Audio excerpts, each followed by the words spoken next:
Hello friends, स्वागत है आप सभी का आपके अपने इस यूट्यूब चैनल पर। और आज हम बात करेंगे जो सरकार के द्वारा सीईटी भर्ती परीक्षा में बड़ा बदलाव किया गया है, उससे संबंधित हम बात करने वाले हैं।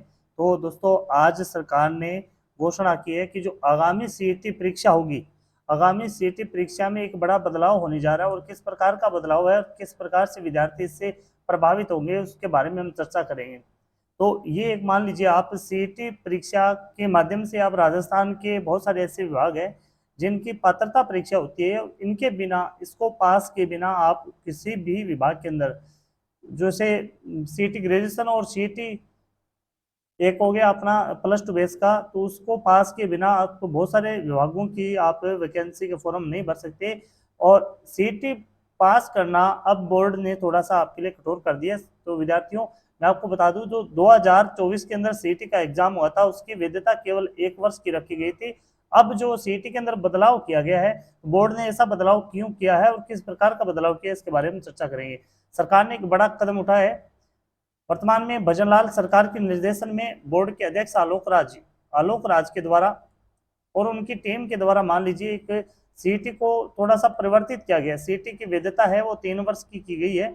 पहले वह 1 साल की थी, पहले वह 1 वर्ष की थी, अब उसको 3 वर्ष का कर दिया गया। और उससे संबंधित, मान लीजिए, आप ग्रेजुएशन लेवल और प्लस टू बेस, इनके लेवल में लगभग 14 से 15 विभागों की भर्ती है वो सीईटी के माध्यम से होती है।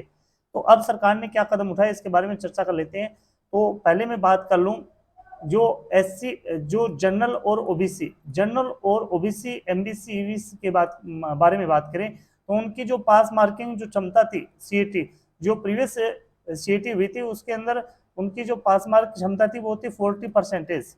तो अब उसको बढ़ा करके कर दिया गया है 60%।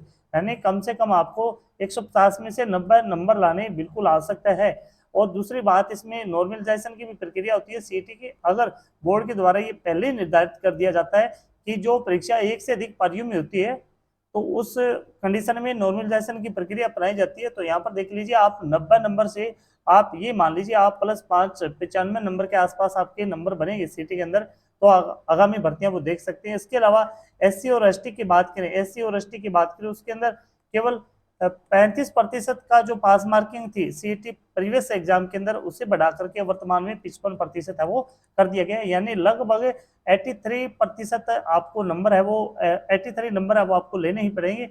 अन्यथा आप सीईटी एग्जाम के सीईटी एग्जाम में आप पास नहीं हो पाओगे। और राजस्थान के बहुत सारे ऐसी वैकेंसी है जो सीईटी के माध्यम से करवाई जा रही है, तो सरकार के द्वारा।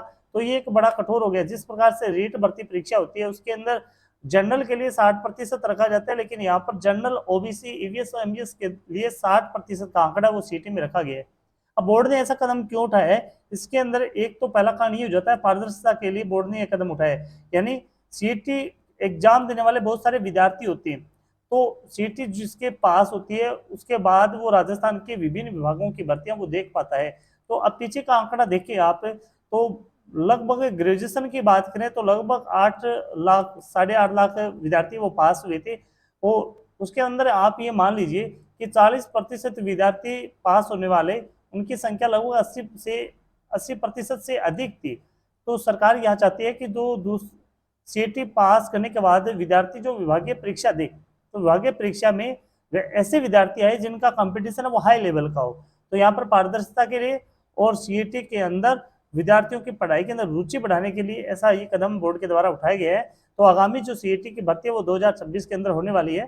तो 2026 के अंदर आपको इसकी वैधता वो 1 साल से बढ़ा करके 3 साल कर दी गई। और पास मार्किंग क्षमता के बारे में हम बात कर चुके हैं।